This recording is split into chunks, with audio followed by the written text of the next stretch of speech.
Car mes chers amis, bonsoir. Nous prenons la suite de notre étude dans son Mamar 3 sur le Kuzari, avec comme outil proposé par le Rav Boshko, équilibre et contrôle. En effet, une fois parvenu à l'équilibre, l'homme doit contrôler même ses pensées et son imagination afin d'atteindre à la joie et à la plénitude. Qu'est-ce que cela signifie ? Parvenu à l'équilibre entre ses forces physiques et ses forces intellectuelles et spirituelles, l'homme peut contrôler sa vie. Qu'est-ce que ça signifie, contrôler sa vie ? Avoir de la retenue, de la maîtrise de ses pensées et ses actions sur la base d'une réflexion éclairée, illuminée par tout l'enseignement de la Torah et des Chachamim. En effet, il est en ordre. En hébreu, ça se dit ou beseder, kol beseder. Il est en ordre, ça veut dire qu'il est véridique, il est pareil, il est prêt, mais il n'est pas encore en plénitude. Ce n'est que lorsque ses actes et ses œuvres positives sont en accord avec sa volonté intime qu'il éprouve une véritable joie, joie particulière. Ce que nous appelons simcha shel mitzvah, la joie de la mitzvah. En fin de compte, quand est-ce qu'on éprouve la joie d'accomplir une mitzvah? Lorsqu'on voit à quel point celle-ci, elle est bienfaisante, à quel point nous sommes en harmonie entre Dieu, sa volonté à lui, notre volonté à nous, et il y a une interconnexion entre la volonté d'Hachem et notre volonté, que notre volonté, elle se hisse au niveau de la volonté d'Hachem. Lorsque les opérations que l'homme réalise avec son corps sont à l'unisson de ses vouloirs spirituels, alors il éprouve un bonheur particulier. Considérons par exemple quelqu'un qui éprouve le besoin d'organiser des activités, de rassembler des gens, de lancer des projets. On n'a jamais eu autant de gens qui sont des lanceurs, n'est-ce pas, de projets, des lanceurs d'alerte, des donneurs de leçons en tout genre. On n'a jamais autant, surtout avec la multiplication des réseaux sociaux, comme vous le savez.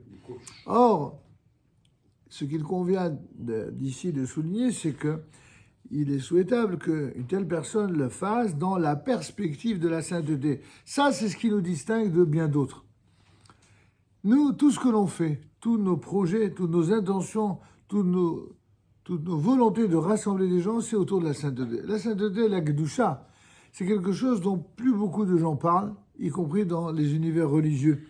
Que ce soit des activités de bienfaisance, de tzedaka, d'entraide, eh bien, tout cela, ça doit se faire dans l'esprit de sainteté, qui incite les gens à participer à des œuvres positives et ainsi de suite, plutôt qu'à toutes sortes d'occupations finalement inutiles, voire nuisibles.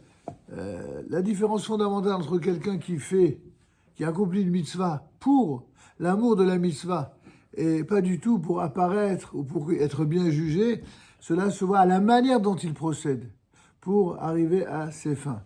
Vous avez des gens qui, pour arriver à leurs fins, sont prêts à piétiner beaucoup de gens, le kavod des autres, alors qu'il y en a d'autres qui se plient en mille pour que dans tout ce qu'ils font, ils essayent de ne pas égratigner, de ne pas porter atteinte au kavod, au respect des uns ou des autres. Ça n'est pas toujours simple, mais c'est à ce prix que l'on peut veiller au respect d'une véritable cohésion au sein d'un groupe, d'une société humaine. Lorsque ces activités physiques et ces désirs spirituels s'harmonisent, alors il atteint la satisfaction véritable et la joie de la mitzvah. Si l'homme investit son énergie et ses talents dans les activités sans aucune valeur, sans contenu, alors il éprouve ensuite un sentiment de frustration, de ratage, pour reprendre l'expression du Rav ici. Il restera insatisfait parce que il ressentira confusément que le but qu'il a poursuivi n'en valait pas vraiment la peine.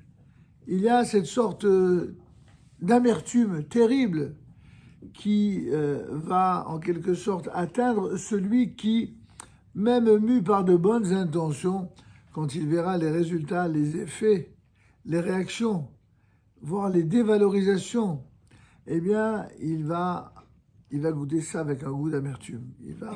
Il va en ressentir d'innombrables frustrations. Il faut donc savoir que les forces intérieures de l'homme l'attirent toujours vers le bien, vers ce qui est moral. Un certain Jung, qui est cité ici par le Rav, a affirmé que l'homme ressent le besoin interne du beau, du moral, et lorsque ce besoin n'est pas satisfait, cela le rend psychologiquement malade. Quand vous avez l'intention de bien faire et que vous vous rendez compte que cette bonne intention, elle est désorientée, ou alors elle est réorientée, voire manipulée, et tournée vers d'autres fins que celles que vous souhaitiez atteindre, eh bien, au lieu d'en être heureux et satisfait, vous en êtes évidemment, au contraire, frustré et maladivement atteint, en tout cas, comme dit le Rav ici, psychologiquement malade. Il s'agit de fait de la tendance au bien.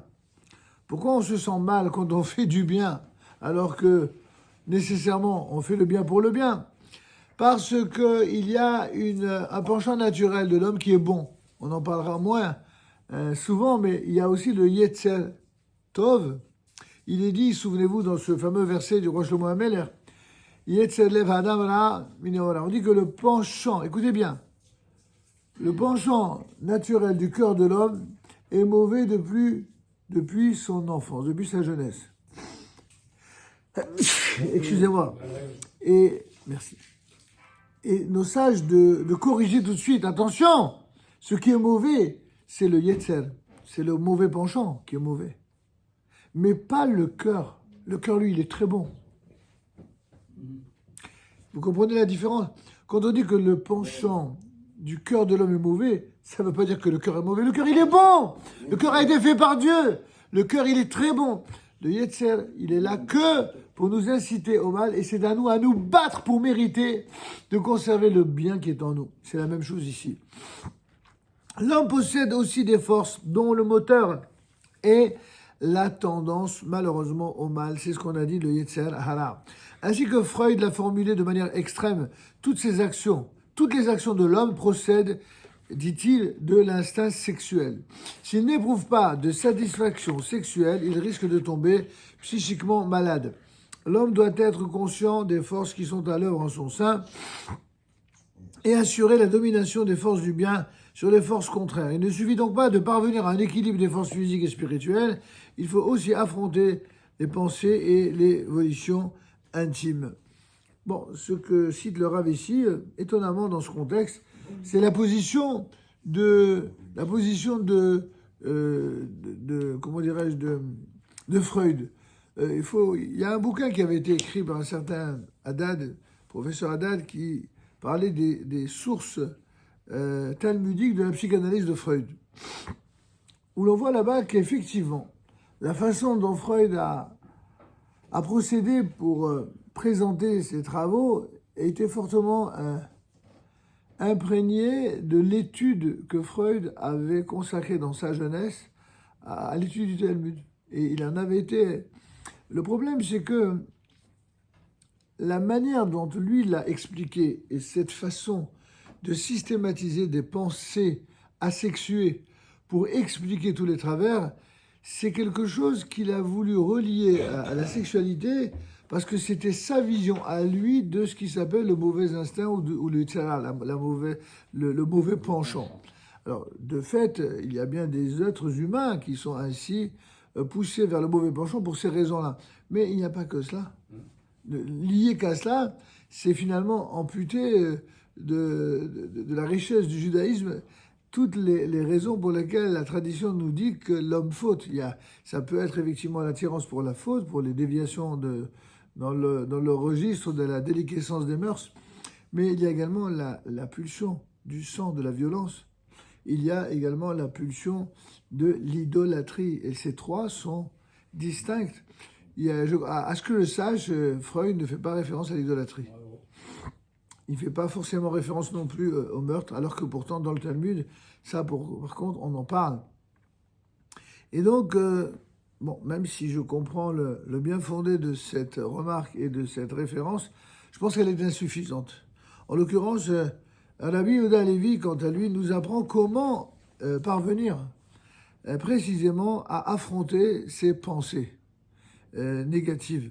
Comment Rabbi Yehuda Levi va nous l'expliquer? Selon lui, dit le Rav Boshko ici, l'homme, il est en mesure de faire en sorte que ses aspirations et ce qu'il appelle ses volitions, c'est-à-dire ses actes de volonté, je pense, soient orientés vers des buts positifs, vers des choses saintes, et qu'elles s'intègrent donc parfaitement à ses actes.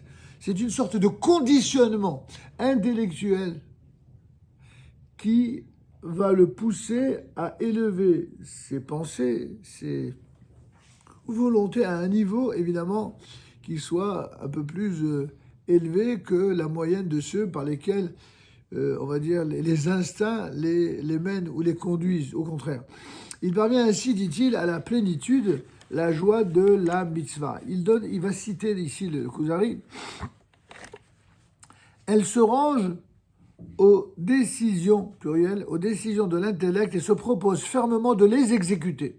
Elle dirige les instruments de la faculté cogitative qu'elle débarrasse de toutes les préoccupations mondaines qui s'y trouvaient auparavant.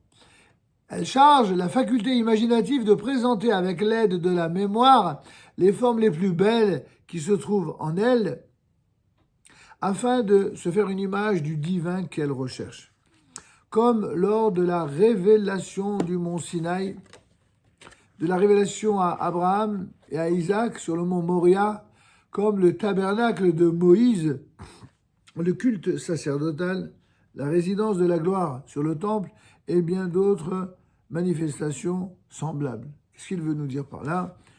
L'homme doit se représenter des formes spirituelles de haut niveau. Vous savez, quand quelqu'un nourrit ses pensées, ses rêves de fantasmes qui sont évidemment dépendants des instincts animaux, alors forcément, ses volontés seront au niveau de ses instincts.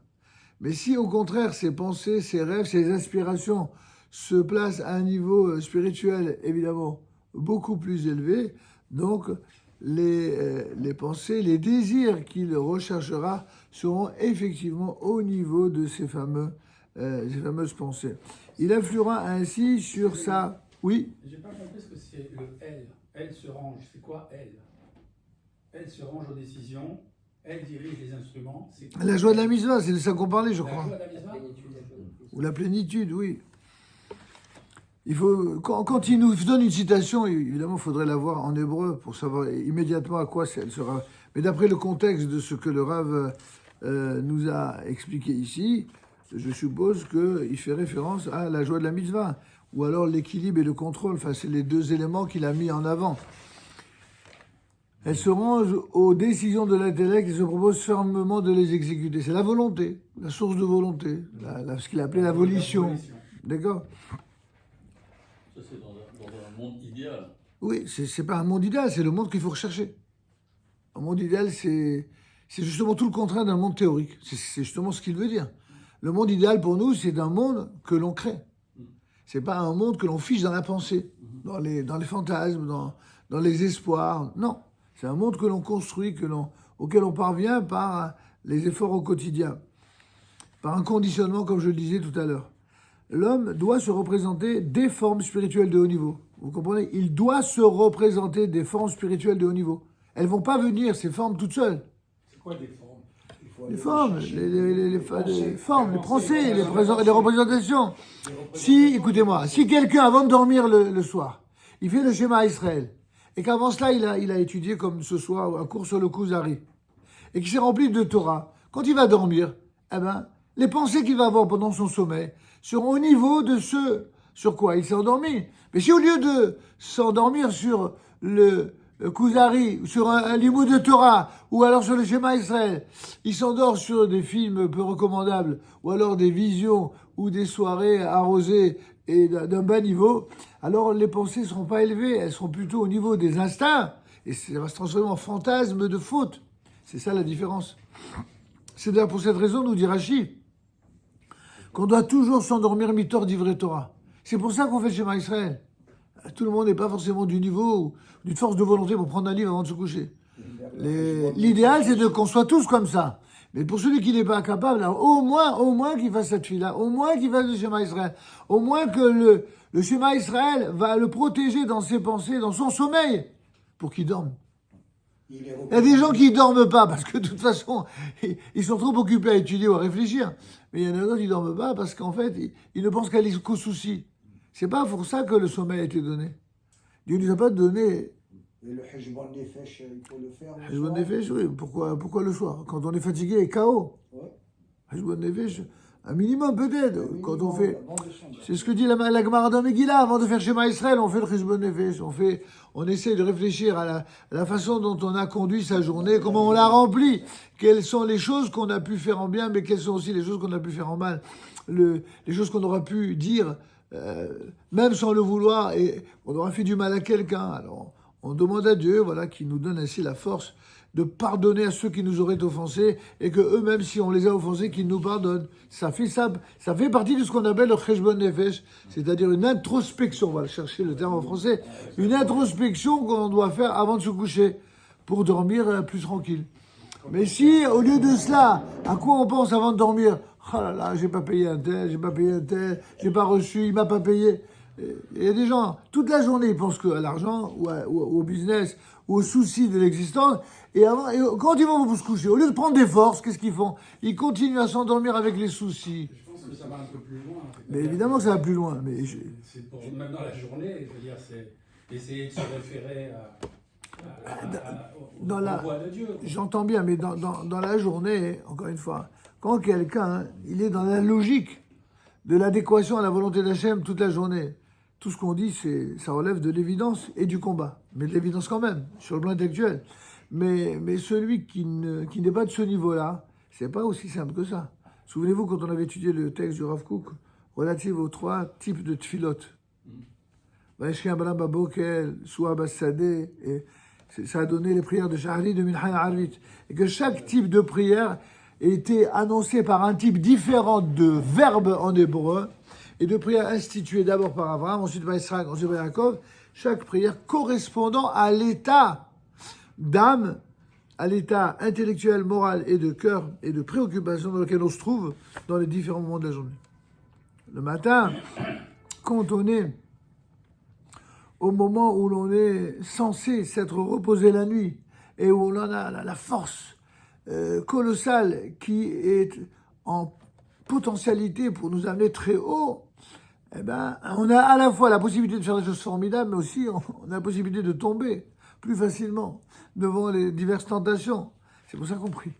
On prie pour que justement, pour que la prière, la force de la prière nous amène à résister aux déviations ou aux tentations qui risqueraient de nous amener à des attitudes peu recommandables, et au contraire, ne mettre ses forces qu'à la disposition de choix positifs qui nous construisent et qui construisent ceux qui sont autour de nous. Lorsqu'on a réussi à faire ce travail le matin, alors on arrive l'après-midi, on est déjà un peu plus en paix avec soi-même, un peu plus rassuré, un peu moins dans la préoccupation. Ah, Chazak, Baruch Haba. Kol HaKavod. Je vous ai dit qu'il amène toujours des bonnes nouvelles, ce charmant jeune homme. Bravo. Merci beaucoup. Mais moi, je savais. Je l'avais dit, mais c'est bon.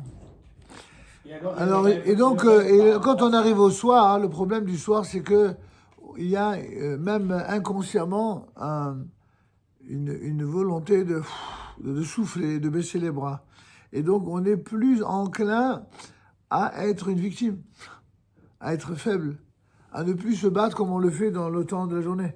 Et c'est dans ce moment-là précisément où on est d'une certaine manière plus fragilisé et moins sur ses gardes que la prière du soir, waouh, elle doit être d'une force colossale. Elle doit relever d'un autre niveau, plus élevé. C'était très intéressant, bon, on reviendra là-dessus. Mais donc, on voit bien que chaque type de prière correspond aussi à l'état dans lequel on se trouve dans les différents moments de la journée jusqu'au soir, avant de se coucher, où là, on a vraiment besoin d'un soutien total de Dieu, sans quoi on pourrait être livré à une fragilité plus grande et à une source d'erreur ou de faute encore plus grande. C'est pour ça que avant de se coucher, il ne faut pas traîner. Il faut dormir, il faut éventuellement étudier la Torah, faire le chemin Israël et roupicher. avant de se lever le matin, Modéani Lefanecha, et ça recommence. On continue.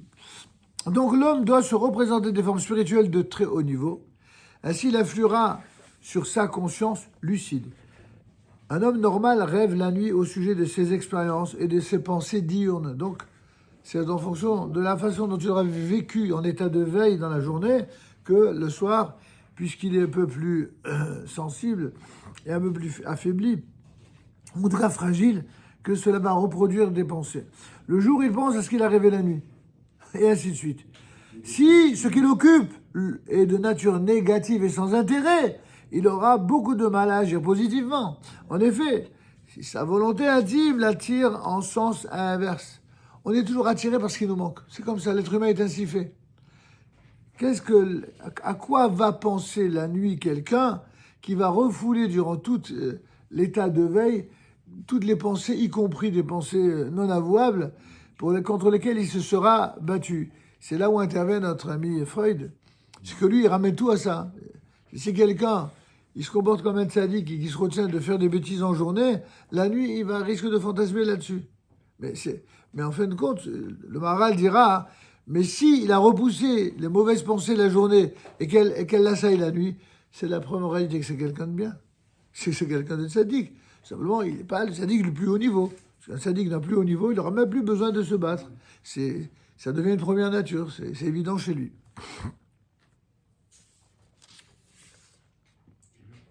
Donc, mais si ses pensées, ses volontés et ses représentations l'attirent toutes vers le bien, c'est le cas donc du tzaddik, alors il lui sera plus facile d'agir positivement. Il pourra se réjouir de ses œuvres qui s'harmonisent avec ses pensées et sa volonté. Celui qui est obsédé par l'argent, il va penser qu'au business pendant toute la nuit. Celui qui est obsédé par la sexualité, il va penser à la sexualité, à la dépravation toute la nuit. Celui qui est, entre guillemets, d'une obsession saine, celle du Mashiach, de l'étude de la Torah, des Chidushim, à quoi il va penser toute la nuit? Il va penser à tout ce qu'il aura étudié pendant la journée qu'il n'aura pas compris. Et tout d'un coup, c'est là que Dieu va lui donner une récompense. Au moment où il s'attend le moins, pam, il va lui donner dans son sommeil des Chidushim, Niflaim, des révélations. Et je peux vous dire que c'est certainement le sentiment le plus beau qui puisse exister, de réaliser que Dieu vous file des tuyaux sur quelque chose que vous n'avez pas compris en état de veille. C'est une bracha magnifique. Cet état n'est plus seulement un état d'équilibre, c'est un état de plénitude et de totale harmonie. Et je ne voudrais pas vous décevoir, mon cher ami, mais on a rarement vu des tzadikim qui rêvaient du loto. Je sais pas, j'ai pas encore rêvé ça. J'ai pas encore rencontré des gens qui rêvent du loto. J'ai connu beaucoup de gens qui en parlent, sérieusement ou en rigolant. Mais des tzadikim qui rêvent du loto, je connais pas. Au contraire. Top. Alors, en tout cas, c'est préliminaire accompli, dit le Rav. La volonté met en mouvement tous les membres, c'est-à-dire tous les membres de son corps, qui la servent, cette fameuse volonté, avec ardeur, empressement et joie. Un tel homme est déjà parvenu au stade où sa faculté désirante, c'est-à-dire les pulsions et les instincts, le poussait à faire des bêtises. Il devait les combattre et les modérer. Et maintenant, ce n'est plus le cas. C'est là où l'on voit la différence de niveau. Ça peut être lié à l'âge, ça peut être lié à la sagesse, ça peut être lié à 1000 choses. Mais de fait, vous avez des gens qui ne rêvent et qui ne fantasment que de fautes et que de bêtises, et puis d'autres, ils arrivent à la sagesse. Et c'est justement, quand on arrive à la sagesse, à la modération et à la maîtrise de soi, vous connaissez le vieux dicton français, si jeunesse savait, si vieillesse pouvait. En fait, la Torah, elle nous dit que la vieillesse, la vraie vieillesse de la Torah, elle peut toujours. Ceux qui croient que parce qu'ils ont atteint un certain âge, ils ne peuvent plus, ça c'est parce qu'en fait, ils sont passés de Torah. Ils sauraient au contraire que c'est d'Avka là que les meilleurs fruits peuvent venir. Vous connaissez tous cette histoire qui s'est produite il y a moins d'1 an, où un très très très grand Rosh Yeshiva, qui a atteint un âge, je crois, 75 ou 80 ans, je ne sais plus, en fait très très âgé, il n'a jamais eu d'enfant. Jamais eu d'enfant. Et il était resté avec cette peine de vouloir... Et une femme, une sadéquette, qui a eu, je crois, 7 ou 8 gosses, elle a perdu son mari, mais elle était très jeune. Et elle a demandé d'épouser le Rav. Et il lui dit, mais tu es jeune, ma fille, pourquoi tu veux m'épouser? Depuis que j'ai perdu mon mari, j'ai prié Hachem pour qu'il me console, qu'il me donne le srout d'avoir un enfant de toi. C'est des quêtes, alors. Est-ce que vous imaginez? Voilà ce que cette femme, elle avait comme... elle avait, je crois, au moins 30 ans de moins, si c'est pas plus. Eh bien, vous le croirez ou pas, Il avait plus de elle est, 80 ans. elle est tombée enceinte. Et c'est le médecin qui l'a attesté. C'est pas des histoires de genre... Joha. non, d'accord, non. Le médecin, lui-même, il a dit, il n'en revenait pas. Elle est tombée enceinte de son mari. Et le mari, à un âge, Baruch Hashem, très avancé, il est devenu père. Et elle, pour la 8e ou 9e fois, est devenue maman. Vous voyez, les gens... Encore une fois, les possibilités humaines sont intimement liées au niveau de la réflexion et de la spiritualité. Les gens, s'ils savaient à quel point la spiritualité, elle donne des forces exceptionnelles, colossales, mais ça, il faut avoir le niveau. C'est possible, c'est pas vrai que cette femme, en l'occurrence, elle était peut-être pas aussi grande dans la Torah que son mari, mais en tout cas, dans la Emouna, elle était certainement très, très grande. Ça, c'est clair. Mais comment ça se fait que l'homme qui avait cet âge-là, il a accepté? Parce qu'il a... D'accord, mais à 80 ans, parce qu'ils ont dit qu'il avait 80 ans. Oh, parce qu'il faisait des commentaires de Torah. Il faisait pas des commentaires inutiles, tout simplement. Parce que lui, il a vu une femme qui est une sadéquette et qui n'avait pas besoin de ça et qui lui dit clairement que c'est ce qu'elle voulait.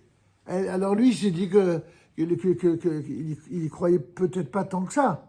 Mais il s'est dit que si Akadosh Baruch Hu, il lui envoie une femme pareille, c'est que peut-être c'est la personne par laquelle ça doit passer. Et évidemment, et la preuve, c'est que c'est ce qui s'est passé. Alors c'est comme ça qu'il faut penser. C'est comme ça qu'il faut penser. Vous savez, quand les gens veulent être rationnels avec de l'irrationnel, ils font tout faux. Quel rationnel il y a là-dedans? Vous pouvez me dire? Il n'y a rien de rationnel. Aujourd'hui, si on voit des fois des milliardaires qui se baladent avec des filles qui ont 30 et 40 ans de moins, mais on sait pourquoi les filles elles sont avec lui. C'est pour le porte-monnaie. C'est pas du tout pour avoir un enfant, pour que lui il puisse avoir un enfant. Ça n'a rien à voir. Vous comprenez qu'on n'est pas du tout. Oui. Cela étant, mettons l'enfant de côté. Un homme de 70 ou 80 ans, une dame qui lui dit bon moi je veux finir ma vie avec vous et qu'elle a 20 ans de moins ou 30 ans de moins, je vois pas franchement quelqu'un refuser. Au moins il va terminer. Non mais là je parle d'un homme normal. Je parle d'un homme normal. Oui, mais là d'un sage. Pourquoi? Qu'est-ce qu'il a de différent? Non mais je sais pas pourquoi vous voulez amener à un très bas niveau quelque chose de si grand. Je comprends pas, excusez-moi. On vous parle de quelque chose d'exceptionnel. D'un côté comme de l'autre, et vous voulez le ramener à un niveau... Excusez-moi, quel rapport? Je vous dis, on n'est pas en train de parler d'un gars qui joue les James Bond alors qu'il a 80 balais et qu'il a une super Bentley et qui est fier de promener une petite jeune de 18 ans comme là il promène son caniche. Ça n'a rien à voir. Bon, alors c'est tout. Donc, c'est simplement la pensée de savoir qu'il peut partir du jour au lendemain et de laisser une femme avec un enfant. Asma, pourquoi vous savez et dites-moi, mais si vous commencez à raisonner comme ça, vous voulez raisonner rationnel, et dites-moi, et quand quelqu'un, il va à la guerre, il a femme et enfant, il est tout jeune, et qui sait en partant que Dieu les protège tous, qu'il n'est pas sûr de revenir, alors quoi? Il va laisser sa femme enceinte et il risque de la laisser veuve. On ne raisonne pas comme ça. Quand on a des pensées très élevées, on ne s'arrête pas à ceux qui s'arrêtent dans la petitesse de l'immédiateté. Sous les temps, il y a des précédents. Boaz. C'est exactement ce que je pensais. Oui, effectivement. David Ameller, un précédent. Il n'y a pas que ça. Il y en a encore d'autres. Baba Salé. Ouais. Sur ses vieux jours, il a épousé une femme très jeune. Parce que son épouse est décédée. Mon propre arrière-grand-père, il ne pouvait pas avoir d'enfant.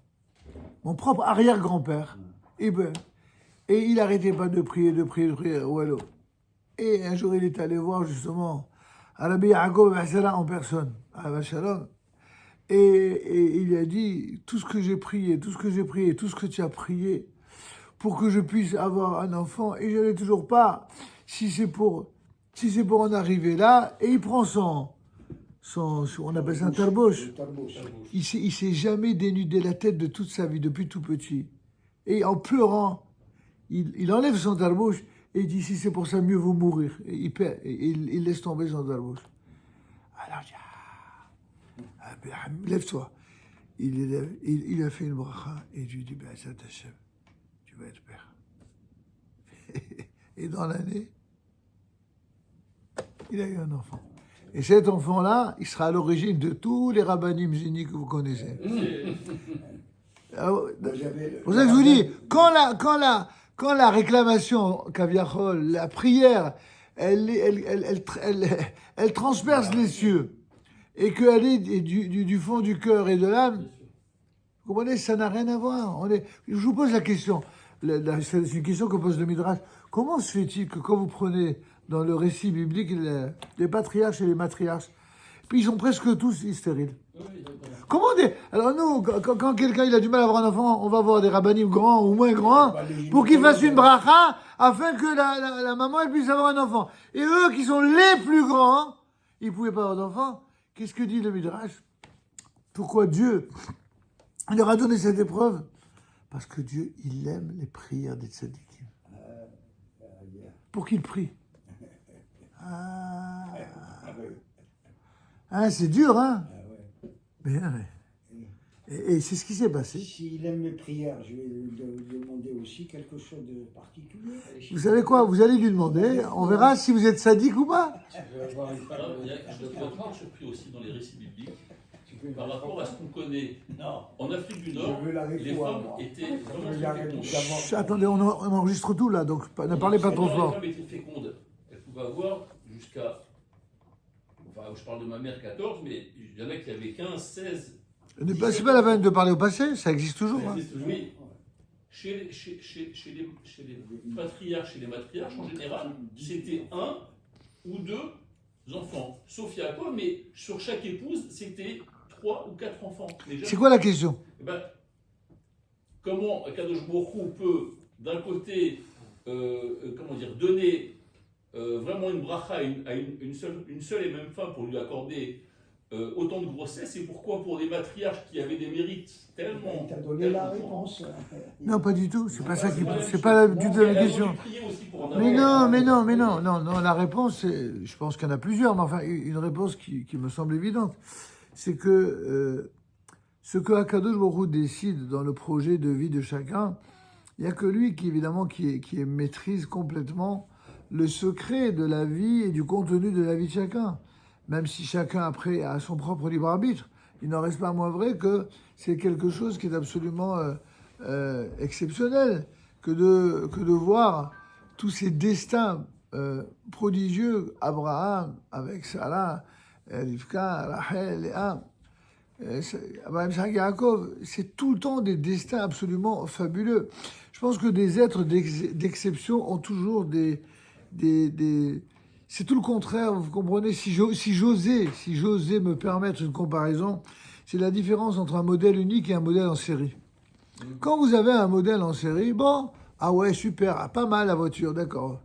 Et quand vous avez un truc qui est unique, waouh, tout le monde est en extase. Pourquoi? Parce que c'est unique. Eh bien, toute proportion gardée, bien entendu.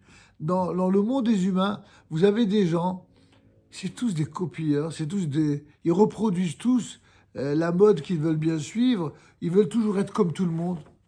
Et puis il y en a d'autres qui sont jamais comme tout le monde. C'est pas forcément parce qu'ils se sont des marginaux hautains et casse-pieds, c'est parce qu'ils ont une âme spéciale. Ce sont pas des suiveurs, ce sont des guides. Vous pouvez pas demander d'un guide qui soit un suiveur. Par contre, il y a parfois des suiveurs qui veulent jouer au caïd et au guide. Bon, c'est un autre problème, c'est pas notre sujet ici. D'accord ? Ok, bon, alors on a fait le tour de ce point-là. On va passer maintenant à la notion d'intégrité et d'harmonie.